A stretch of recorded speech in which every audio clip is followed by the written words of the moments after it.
ସେ ବର ରାଜା ତୁମେ କଣ ମାଗୁଛ ମାଗ। ଭକ୍ତ ପ୍ରହ୍ଲାଦ ଗୋଟିଏ କଥା କହିଥିଲା, ମଣିଷ ସବୁ ମାଗେ, ଧନ ଜନ ରୂପା ସୁନା ସବୁ ମାଗେ। ସବୁ ମାଗି ସାରିଲା ପରେ ସେ ଶାନ୍ତି ପାଏ ନା, ଶେଷକୁ ମାଗେ ପାଦ ପଦ୍ମରେ ମନ ଥାଉ ବା ପାଦ ପଦ୍ମରେ ମୁକ୍ତି ବା ଶାନ୍ତି ଦେଲା। ମୁଁ ତ ଆପଣଙ୍କ ପାଦ ପଦ୍ମ ପାଖରେ ଠିଆ ହେଇ, ମୁଁ ଆପଣଙ୍କୁ କଣ ମାଗିବି? ଭଗବାନ ନୃସିଂହ ଇଏ କଥାକୁ ଶୁଣି ସାରିଲା ପରେ ସେ ଆଉ ଗୋଟିଏ ଧାଡ଼ି କହିଥିଲେ, ମୁଁ ଯେତେବେଳେ ଆବିର୍ଭାବ ହେଇଛି ତୁମକୁ କିଛି ମାଗିବାକୁ ହବ, କିଛି ଦେଇକି। ସିଏ ପ୍ରହ୍ଲାଦ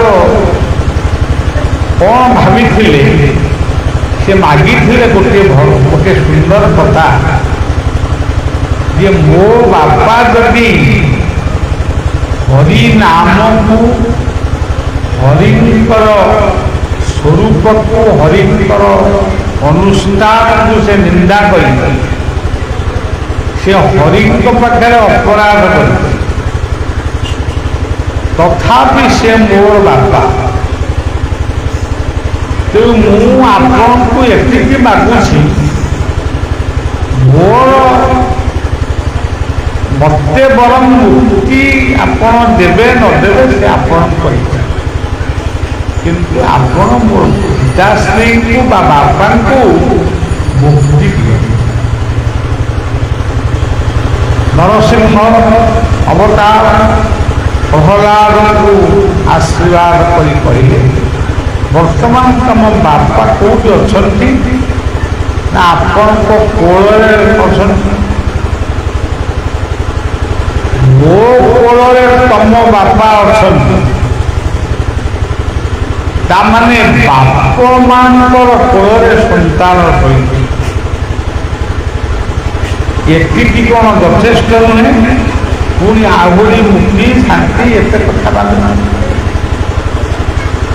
ତେଣୁ ଏଇ ଯୋଉ ସତ୍ୟରେ ଭକ୍ତନାଥ ତ୍ରେତୟାରେ ସୀତାନାଥ ବୋଲି କୁହାଯାଏ। ସୀତାନାଥ କଣ? ସୀତା ଆଜି ନାହାନ୍ତି, ସେ କେତେ ହଜାର ବର୍ଷ ପୂର୍ବରୁ କି ପାତାଳକୁ ଗଲେ। ଆଜି କାହିଁ ଆମେ ସୀତାରାମ ସୀତାରାମ କହିବା? ଏଠି ଯୋଉ ରଘୁନାଥ ଶିଳାଙ୍କୁ ଆମେ ପୂଜା କରୁଛେ କାହିଁ କହିବା? ନିଜକୁ ପବିତ୍ର କରିବା ପାଇଁ ଆମେ ସେଇ ଭକ୍ତନାଥଙ୍କୁ ବା ହରିଙ୍କୁ ଆମେ ସୀତାରାମ ବୋଲି କହିବା। ସୀତା ଶବ୍ଦର ଅର୍ଥ ହେଉଛି ଗଙ୍ଗା। ସୀତା ଶବ୍ଦର ଅର୍ଥ ହେଉଛି ପବିତ୍ର। ମନ ଯଦି ପବିତ୍ର ନ ହଉ,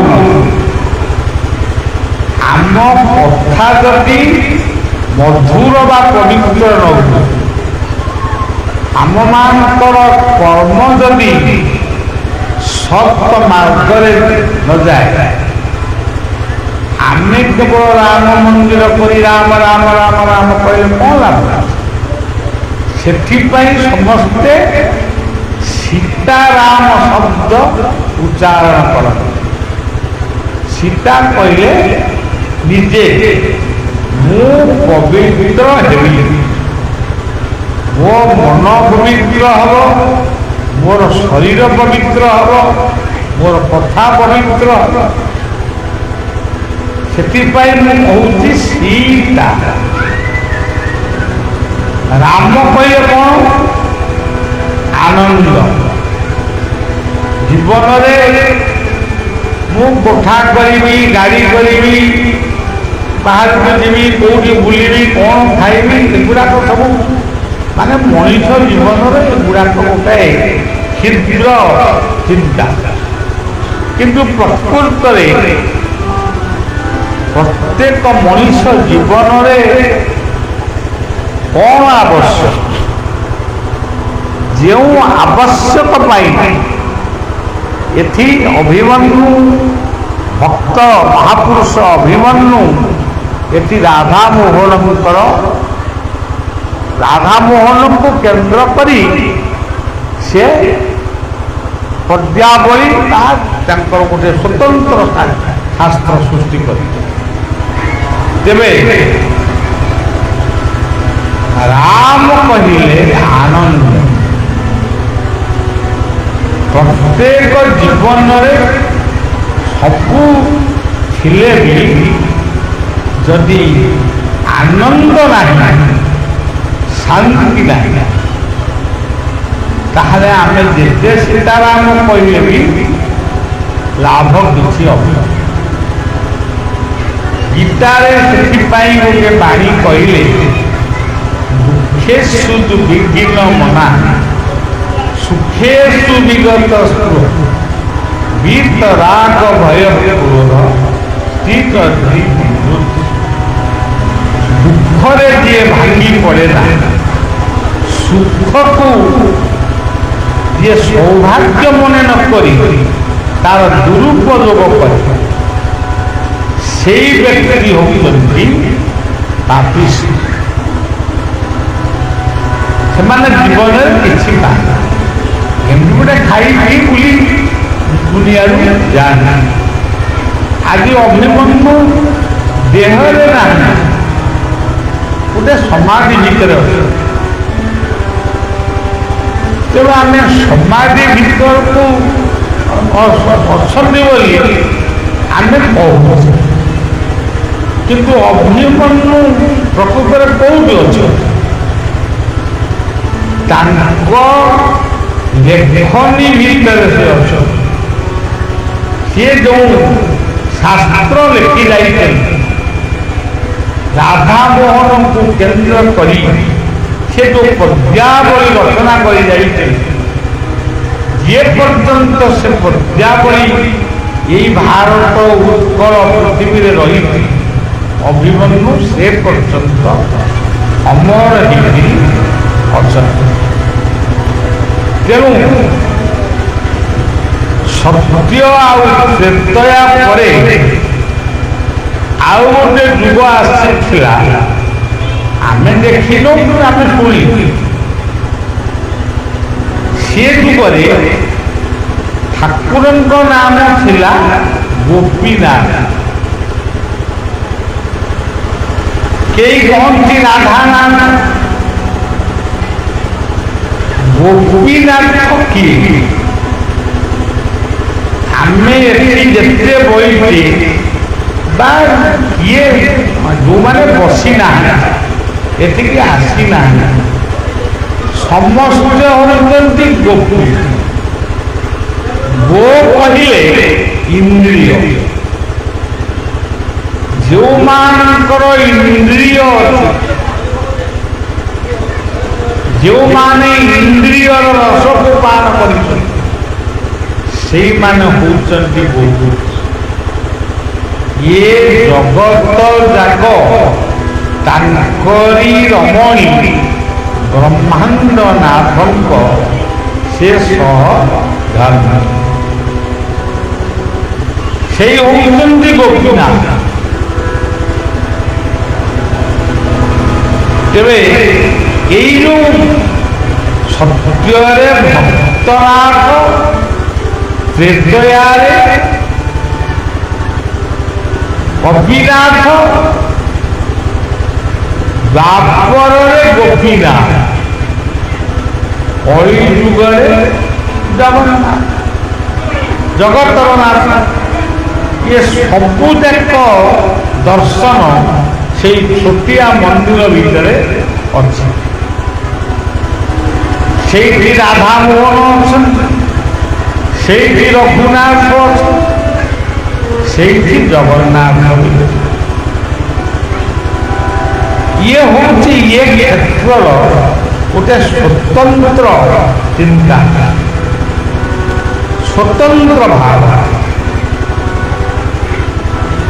ଆପଣମାନଙ୍କୁ ବଳିଆ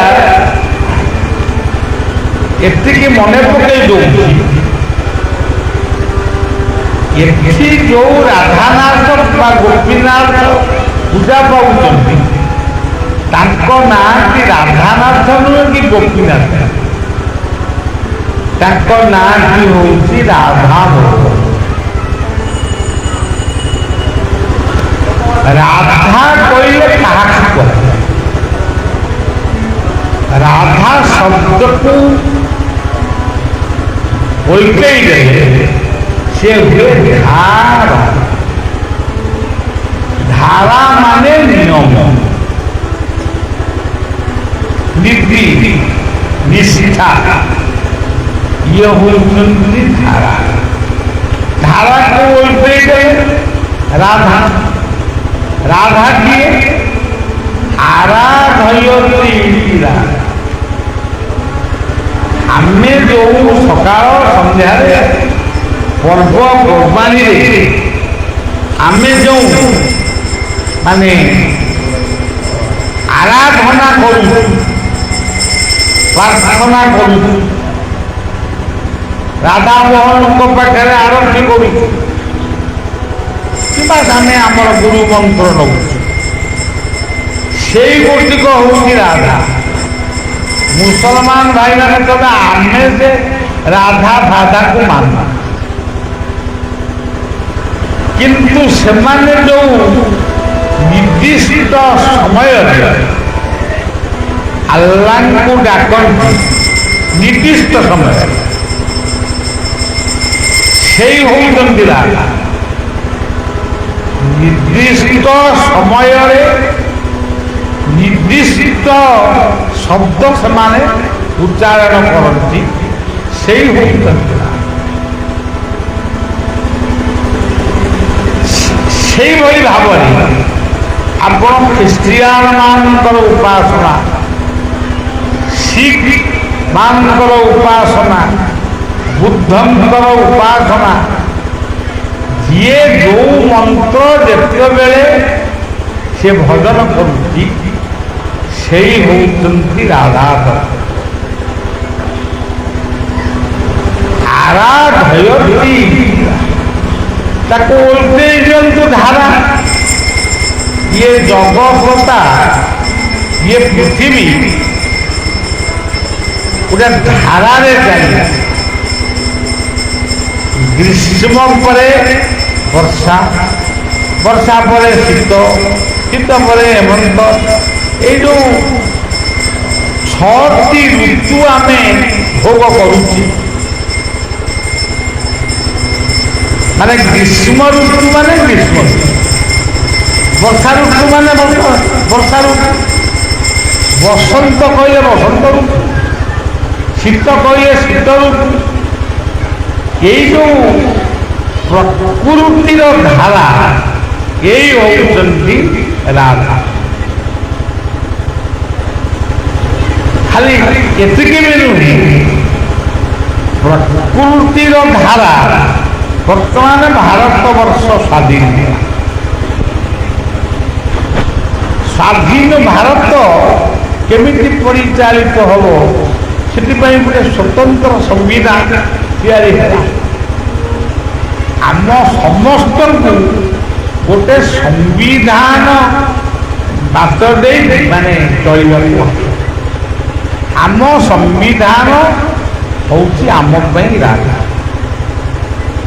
ବା ଧାରା। ତେଣୁ ଆପଣମାନେ ଏତିକି ଜାଣନ୍ତୁ, ରାଧା ଶବ୍ଦର ମହିମା କେତେ। ରାଜା ବୃଷଭାନୁ ଜଣେ ରାଜା ଥିଲେ। ରାଜା କ'ଣ ସବୁବେଳେ ନଦୀକି ଗାଧେଇବାକୁ ଯାଉଥିଲେ? ତାଙ୍କର ସବୁ ଯେଉଁମାନେ କର୍ମଚାରୀ ଥିଲେ ତାକୁ ପାଣି ଆଣିକି ଦିଅନ୍ତି, ହେ ଗାଧେ। ଦିନେ ତାଙ୍କର ମନ ହେଲା ମୁଁ ଆଜି ଯମୁନାକୁ ସ୍ନାନ କରିବାକୁ ସୂର୍ଯ୍ୟଙ୍କର କନ୍ୟା ହେଉଛନ୍ତି ଯମୁନା। ଇଏ ହଉଛି ଗୋଟେ ମାନେ ଇଏଟା ବହୁ ପୁରୁଣା ଅର୍ଥ, କିନ୍ତୁ ଆଜି ଯୋଉ ଯମୁନା ଦେଖୁଛନ୍ତି ତାକୁ ଭଲ କରି ନିରୀକ୍ଷଣ କଲେ ଦେଖିବେ ଅଳିଆ ଆବର୍ଜନାରେ ପୂର୍ଣ୍ଣ ହେଇଯାଏ। ତେବେ ଯାହା ହଉ ବୃଷଭାନୁ ରାଜା କହିଲେ ମୁଁ ଆଜି ଯମୁନାକୁ ସ୍ନାନ କରିବାକୁ। ରାଜକର୍ମଚାରୀ ମାନେ କିଛି ପ୍ରଜା ମାନେ ସେ ମଧ୍ୟ ବାହାରିଲେ ଆମେ ରାଜାଙ୍କ ସହିତ ଯମୁନାରେ ସ୍ନାନ କରିବୁ। ଯେତେବେଳେ ଯମୁନା କୂଳରେ ପହଞ୍ଚିଲେ ସିଏ ଯମୁନା କୂଳରେ ଦେଖିଲେ ଗୋଟିଏ କନ୍ୟା, ଶିଶୁ କନ୍ୟା। ତାକୁ କିଏ ଥୋଇ ଦେଇ ଯାଇଛି କି ସେ କୋଉଠି ଜନ୍ମ ହେଇଛନ୍ତି କି କିଏ ତାକୁ ଆବିର୍ଭାବ ହେଇଛନ୍ତି, ସେ କାନ୍ଦ ଯାହାକୁ ଆମେ କହୁଛୁ ତପ୍ତ କାଞ୍ଚନ ଗୌରାଙ୍ଗୀ ରାଧେ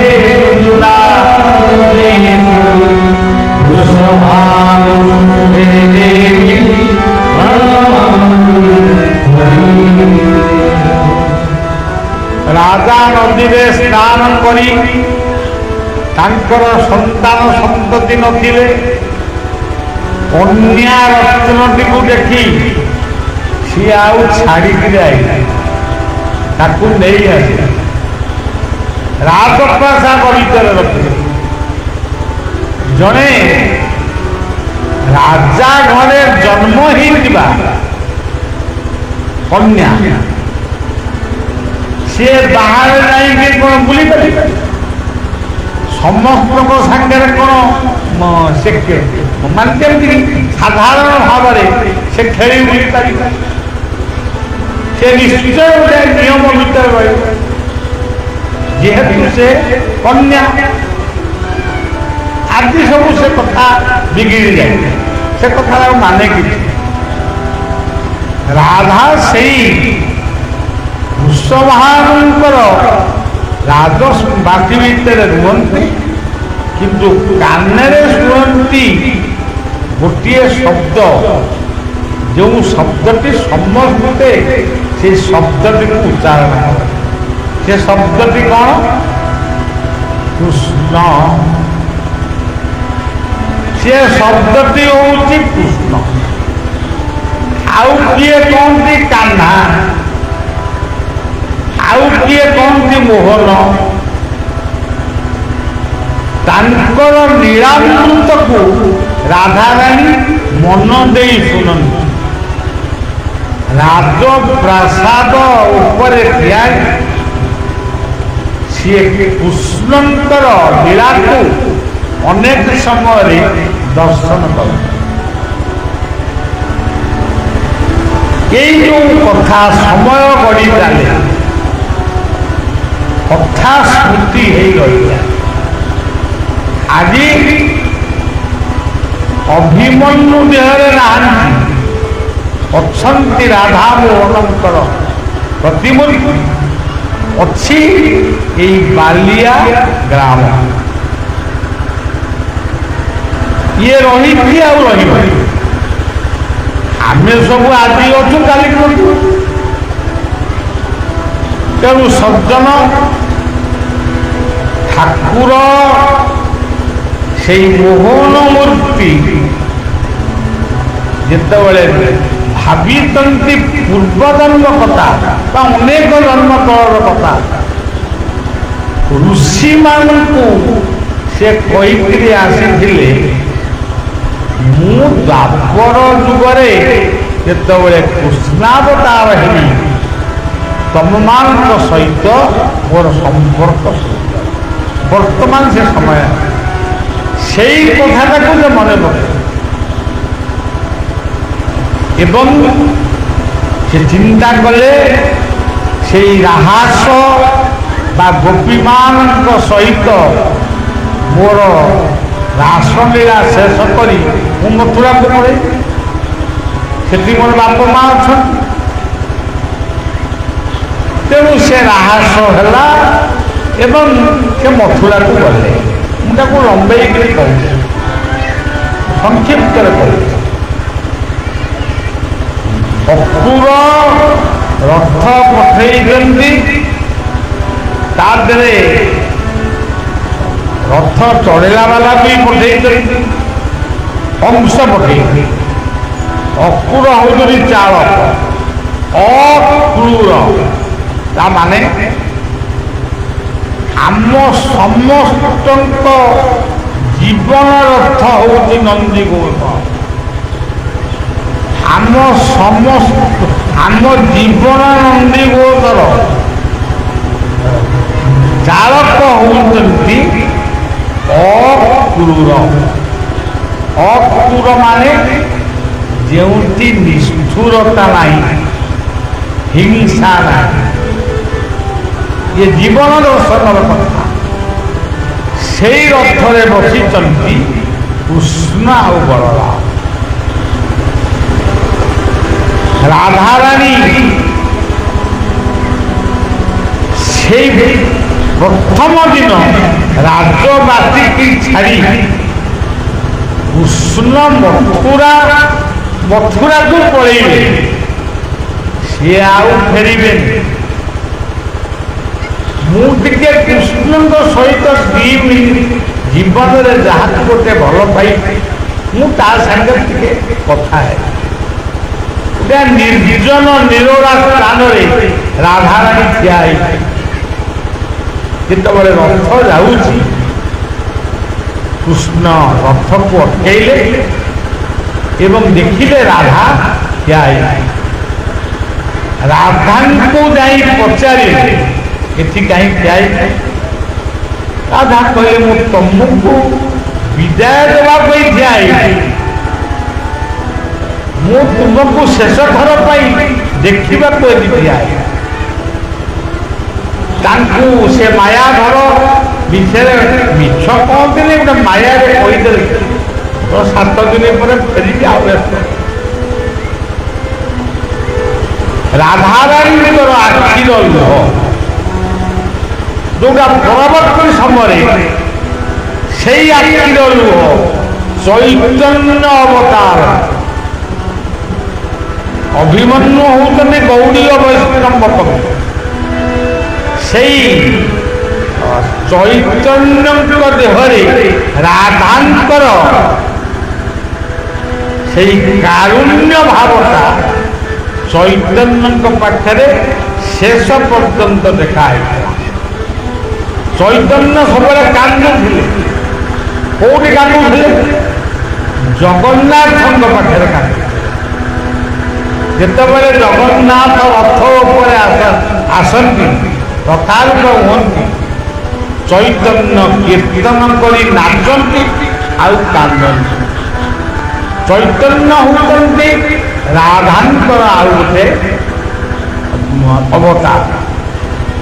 मुझे कहवाक चाहूँगी आमे जदि राधा नहबा मोहन को पाइबा मोहन माने कौन?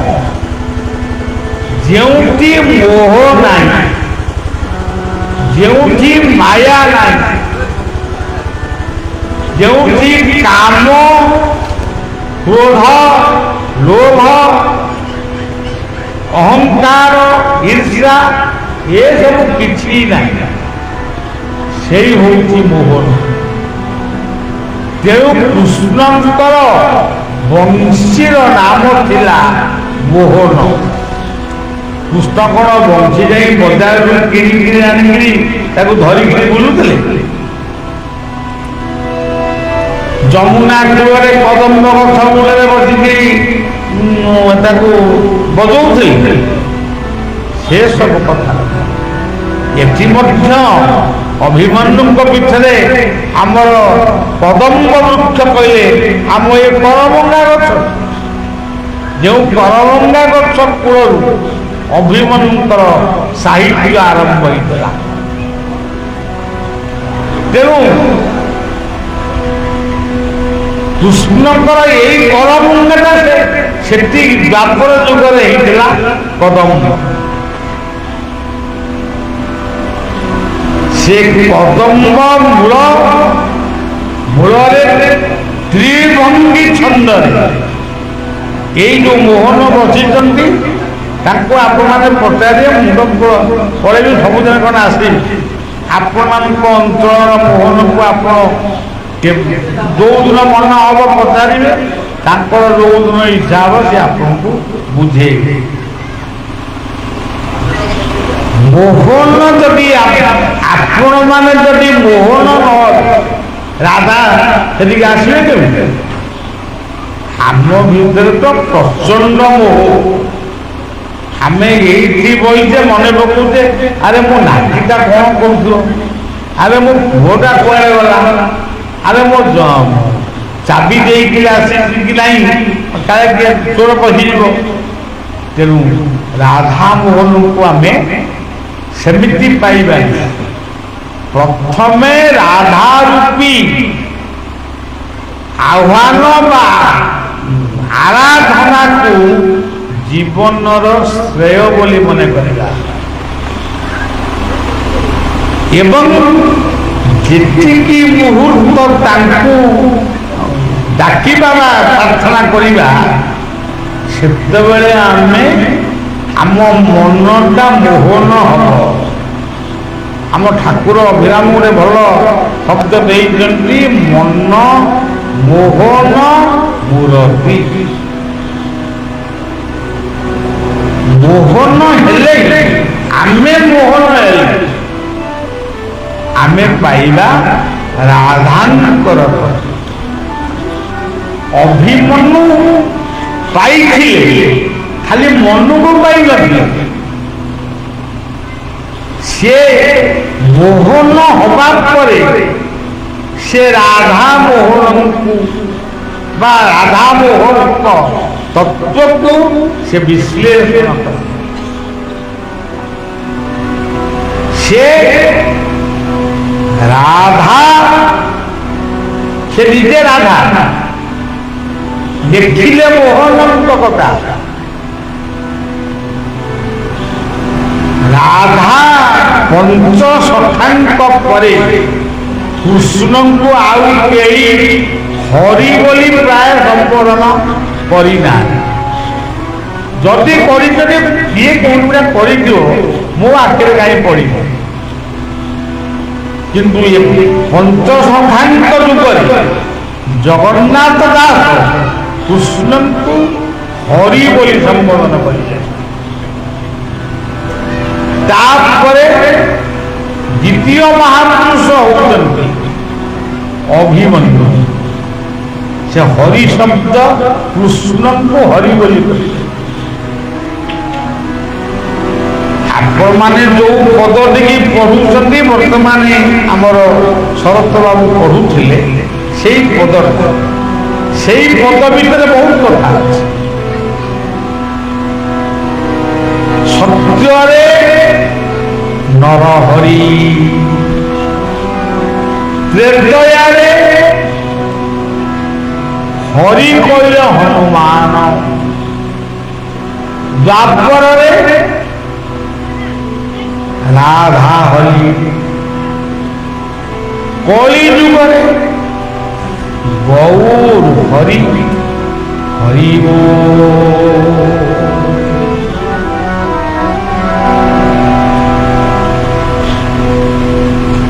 ଏଠି ଯୋଉ ହରି ଶବ୍ଦ ଆପଣ ଦେଖନ୍ତୁ, ଜଗନ୍ନାଥ ଦାସଙ୍କର ଭାଗବତରେ, ଓଡ଼ିଆ ଭାଗବତରେ ଦେଖନ୍ତୁ, ହରିଙ୍କ ନାମେ ବାନ୍ଧ ଘେରା,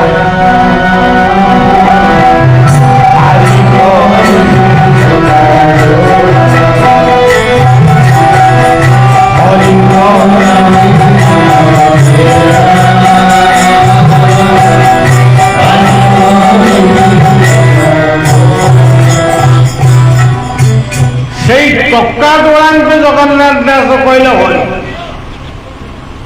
সে চক্কা দোড়া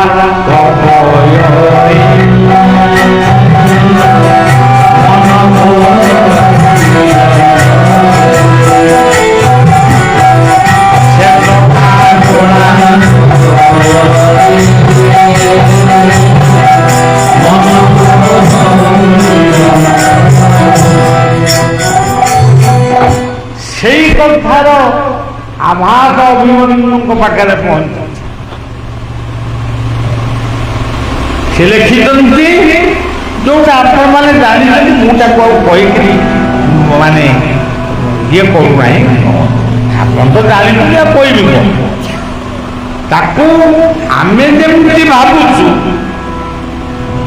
ଆମେ ଭାବୁଛୁ ମାନେ ପ୍ରକୃତିକୁ ଆମେ ବଡ଼ ବୋଲି କହୁଛୁ, କିନ୍ତୁ ଅଭିମନ୍ୟୁଙ୍କ ଲେଖନୀରେ ସିଏ ହେଉଛନ୍ତି ଅପ୍ରାକୃତ। କାହିଁକି କହିଲେ ଅପ୍ରାକୃତ? ଆଜି ଆମ ଭାରତରେ କ'ଣ, ଓଡ଼ିଶାରେ କ'ଣ, ଅଭିମନ୍ୟୁ ବାଲିଆ ଅଞ୍ଚଳରେ କ'ଣ,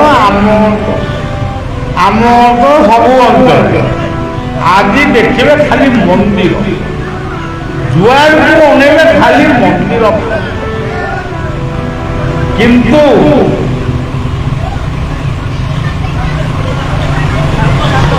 ସେ ମନ୍ଦିର ଭିତରେ ନାହାନ୍ତି, ମନ୍ଦିର ଭିତରେ ଅଛନ୍ତି ପୁଣି ନାହାନ୍ତି। ସାପ ତା ବାଟରେ ଆଇଲା, ତା ବାଟରେ ଯିବ, ଆପଣମାନେ କାହିଁ ବ୍ୟସ୍ତ? ତେବେ ବାବାଙ୍କୁ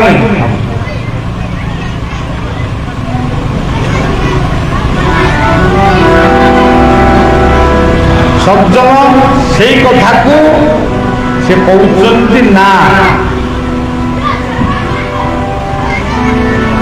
ସିଏ ହଉଛନ୍ତି ଅପ୍ରାକୃତ, ତାଙ୍କୁ ପ୍ରକୃତି ସ୍ପର୍ଶ କରିନି। ଏଇ ଯୋଉ ମହାଶୂନ୍ୟ ରୂପୀ ଯୋଉ ଅନ୍ଧକାର ରହିଛି, ଯେଉଁଠି ସୂର୍ଯ୍ୟ ଉଦୟ ହୁଅନ୍ତି ନାହିଁ, ଚନ୍ଦ୍ରମା ଉଦୟ ହୁଅନ୍ତି ନାହିଁ, ପବନ ବହେ ନାହିଁ, ସାଗର ନାହିଁ, ମାଟି ବି ନାହିଁ, ସେଇ ଜାଗାଟି ହଉଛି ନିରାକାର। ଆଉ ସେଇ ଜାଗାଟା ହଉଛି ଅପ୍ରାକୃତ, ଆଉ ସବୁ ଗୁଡ଼ିକ ପ୍ରକୃତି। ସୂର୍ଯ୍ୟଙ୍କ ପାଖରେ ଆଲୋକ ଅଛି, ଚନ୍ଦ୍ରମାଙ୍କ ପାଖରେ ସୂର୍ଯ୍ୟଙ୍କର ଆଲୋକ ରହିଛି। ଏ ଯୋଉ ତାରା ନକ୍ଷତ୍ର ମାନ ଦେଖୁଛନ୍ତି, ଇଏ ତାରା ନକ୍ଷତ୍ର ମାନଙ୍କ ଭିତରେ ସୂର୍ଯ୍ୟଙ୍କର ଜ୍ୟୋତି ଅଛି। କିନ୍ତୁ ଅଭିମନ୍ୟୁ ଯୋଉ ଅପ୍ରାକୃତ ଶବ୍ଦକୁ ଦେଲେ, ଯାହାକୁ ଆପଣମାନେ ଜାଣିଥିବେ, ମହିମା ଧର୍ମର ବାବାଜୀ ମାନେ ଏ ଗାଁକୁ ଆସିଥିବେ, ସେ କ'ଣ କହନ୍ତି? ମହିମା ଅଲେଖ କ'ଣ ଗୋଟେ କୋଉଠି ଅଛି ଦେଖାଏ, ସେଇ ଅପ୍ରାକୃତ ପ୍ରେମର ଧାମ ହଉଛି ଅଲେଖ, ଯାହାକୁ ଗୀତା କହିଲେ न तद्भापर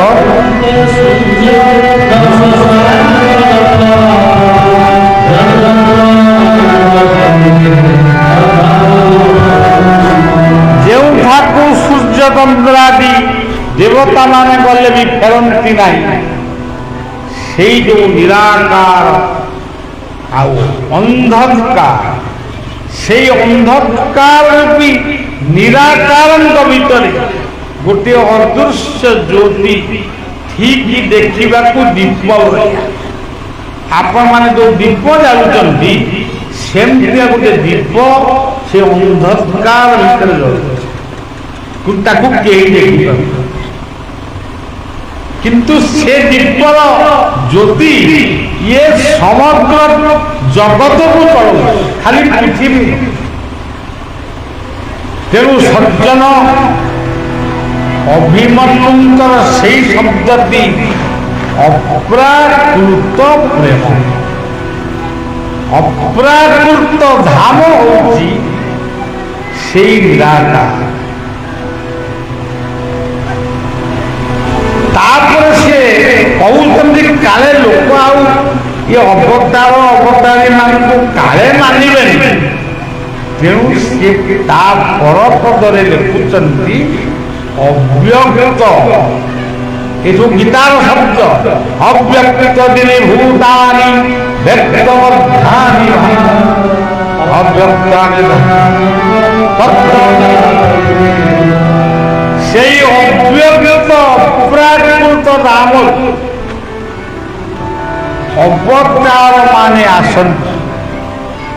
କାହିଁକି ଆସନ୍ତି? ସେମାନେ ଆସନ୍ତି କେବଳ ଆମ ପୃଥିବୀକୁ ବା ଆମ ସନାତନ ଧର୍ମକୁ, ପ୍ରାୟ ସବୁ ଧର୍ମକୁ ଯଦା ଯଦା ହି ଧର୍ମସ୍ୟ ଗ୍ଲାନିର୍ଭବତି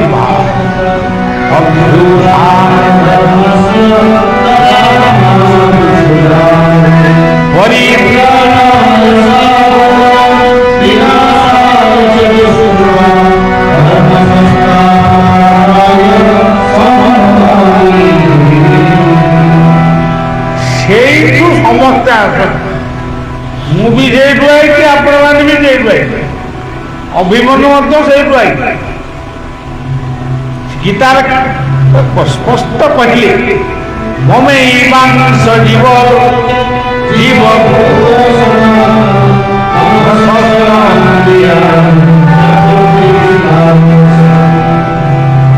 ତେଣୁ ସେଇ ଅଭିମନ୍ୟୁଙ୍କର ସେଇ ଯୋଉ ପଦ ଅପ୍ରାକୃତ ପ୍ରେମ, ଆଜିକାଲି ତ ଆମ ସମାଜରେ ପ୍ରେମ ଗୁଡାକ ବର୍ତ୍ତମାନ ଲସି ସର୍ବତ ହେଇଗଲା।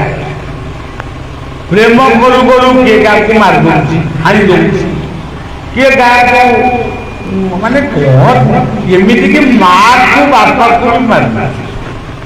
ତାଙ୍କ ପ୍ରେମଟା ଏମିତି ଯେ ବୁଝିଛନ୍ତି। କିନ୍ତୁ ପ୍ରେମ କହିଲେ ଏ ପରମ, ଏ ହଉଛି ପ୍ରେମ। ଆପଣ ନିଜେ ଦେଖନ୍ତୁ, ଏକାର ପର ଫଳାମ, ଏ ପରମ, ଏ ହଉଛି ପରମାତ୍ମା ହିଁ ଏକମାତ୍ର ପ୍ରେମ। ସେଇ କଥାଟା ଅଭିମନ୍ୟୁଙ୍କ ଲେଖନୀରେ ଝରି ପଡ଼ିଲା। ଅପ୍ରାକୃତ ପ୍ରେମ ଏବଂ ରାଧା ହରି। ଆପଣ ଚୈତନ୍ୟ ଯେତେବେଳେ ରାଧା ଭାବକୁ ଧରି ଆସିଲେ, ସେ କାନ୍ଦିଲେ, ସବୁବେଳେ କାନ୍ଦୁଥିଲେ।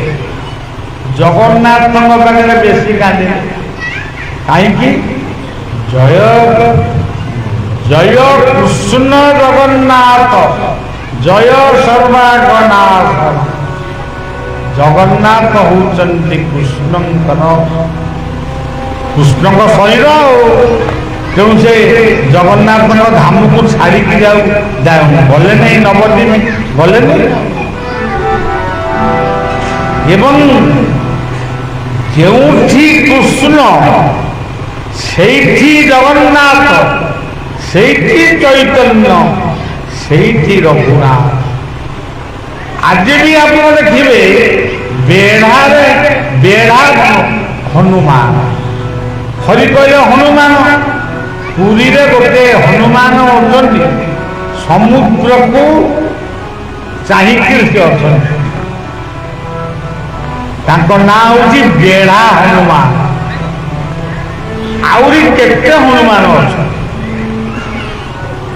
ତେଣୁ ଯୋଉଠି ରଘୁନାଥ ସେଇଠି ହନୁମାନ। ଖାଲି କଣ ମୂର୍ତ୍ତି କଲେ ସେ ଆସିବେ? ତେଣୁ ସଜ୍ଜନ, ଏଇ ରାଧା ମୋହନ। ଆମ ଜୀବନ ଯଦି ରାଧାମୟ ହୁଏ, ଆମ ଜୀବନ ଯଦି ଆରାଧନାମୟ ହୁଏ, ଆମେ ନିଶ୍ଚିତ ଭାବରେ ସେଇ ମୋହନଙ୍କୁ ପାଇବୁ। ମୋହନ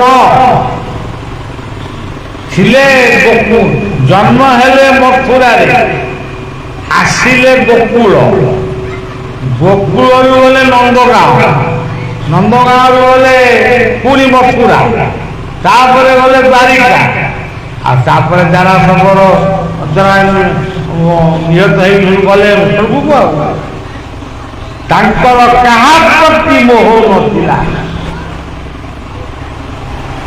ତେଣୁ ସଜ୍ଜନ, ଆମେ ରାଧା ମୋହନଙ୍କ ମୂର୍ତ୍ତିକୁ ସଜେଇ ଦେଲେ ଆମେ ଭକ୍ତ କେବେ ବି ନୁହଁ। ଆମେ ରାଧା ମୋହନଙ୍କୁ ଗୋଟା ମନ୍ଦିର କରିଦେବୁ, ଆଉ ଏମିତି ମନ୍ଦିର ଆଉ ଗୋଟେ ଭଲ ରାଧା ମୋହନ ଖୁସି ହେଇଯିବେ, ସେ କଥା ନାହିଁ। ରାଧା ମୋହନ ଖୁସି ହେବେ ଆମ ଆରାଧନାରେ, ଆମ ଶ୍ରଦ୍ଧାରେ। ଯେଉଁଠି ଶ୍ରଦ୍ଧା ସେଇଠି ରାଧା। ଆଉ ମୁଁ ଯେତିକି କହିଲି ଆପଣ ସେଇ କାଣ୍ଡଟାକୁ ଆଉ ଥରେ ମନନ କରନ୍ତୁ।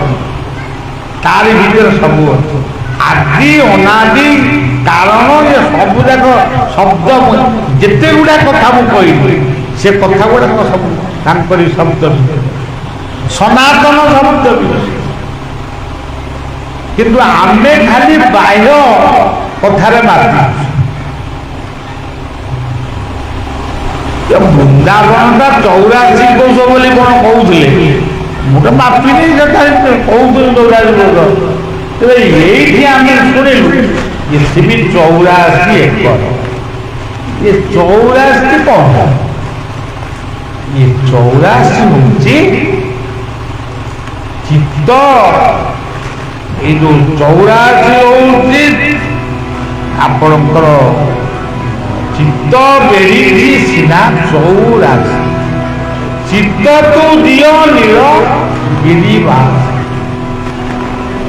ଇଏ 84 ନର୍କରୁ ଅପରାଧରୁ ବିମୁକ୍ତ ପାଇଁ ଅଭିମନ୍ୟୁ ଆପଣମାନଙ୍କ ପାଇଁ, ଆମ ପାଇଁ ଗୋଟେ 84 ଶବ୍ଦକୁ ନେଇ ଗୋଟେ ସୁନ୍ଦର ମାନସ ବୃନ୍ଦାବନ ସୃଷ୍ଟି କରିଛନ୍ତି। ଆମେ ଯଦି ଆସିବା ନାହିଁ, ତାଙ୍କୁ ଦେଖିବା ନାହିଁ, ତାଙ୍କ ଦର୍ଶନ କରିବା ନାହିଁ, ତାହେଲେ ଆମେ କେମିତି ରାଧା ମୋହନଙ୍କ କୃପା ଆମେ ପାଇବା?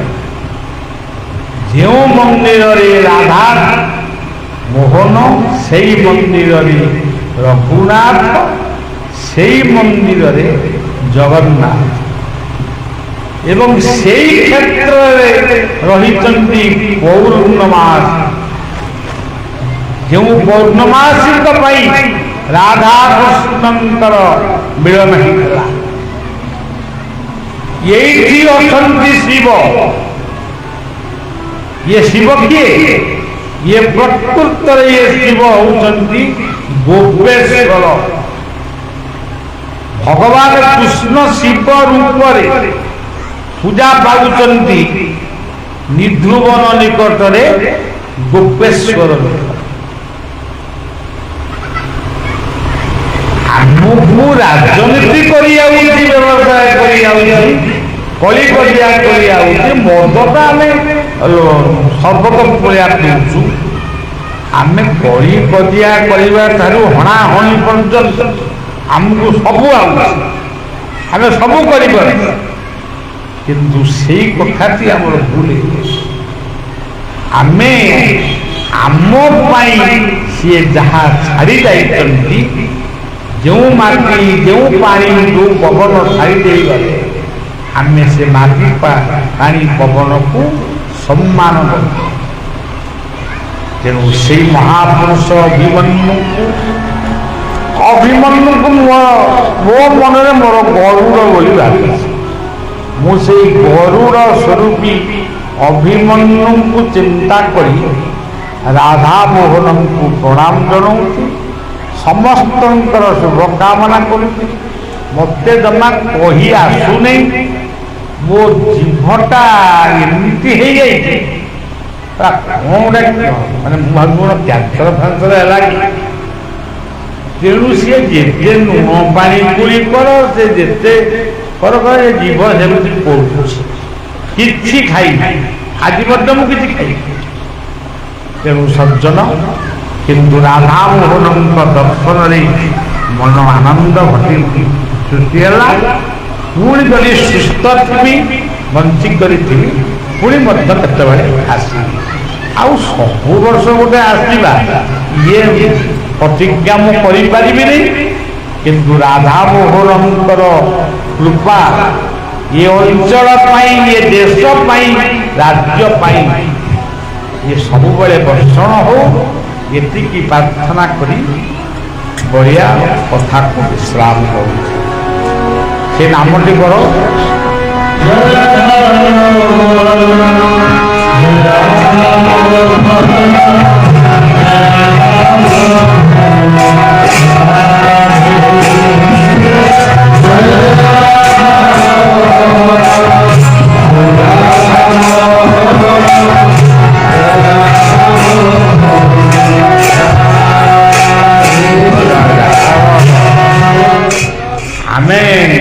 ଆମେ ଗୋଟେ କଥା ଭୁଲିଗଲୁ। ପ୍ରଥମରେ ଇଏ ମାଟିକି ମୁଁ ପ୍ରଣାମ ଜଣାଉଛି। ଇଏ ମାଟିର ଇଷ୍ଟଦେବ ଇଷ୍ଟ ଦେବୀଙ୍କୁ ପ୍ରଣାମ ଜଣାଉଛି। ଏଠି ଯେଉଁ ସାମନ୍ତ ପ୍ରଥାଟି ରହିଛି, ବର୍ତ୍ତମାନର ଯେ ସାମନ୍ତ ସିଏ ଅତ୍ୟନ୍ତ ପିଲା ବା ଯୁବକ ହେଇଥିଲେ ମଧ୍ୟ ତାଙ୍କୁ ଶୁଭେଚ୍ଛା ଜଣାଉଛି। ଅଭିମନ୍ୟୁଙ୍କ ପରିବାରର ସମସ୍ତ ଯେଉଁମାନେ ଅଭିମନ୍ୟୁଙ୍କୁ ଭଲ ପାଉଛନ୍ତି, ଯେଉଁମାନେ ଅଭିମନ୍ୟୁଙ୍କ ସାହିତ୍ୟକୁ ରିସର୍ଚ୍ଚ କରି ଡକ୍ଟରେଟ୍ କରୁଛନ୍ତି, ସମ ପରିମାଣରେ ସମସ୍ତଙ୍କୁ ଶୁଭେଚ୍ଛା ଦେଇ ବାଣୀକୁ ବିଶ୍ରାମ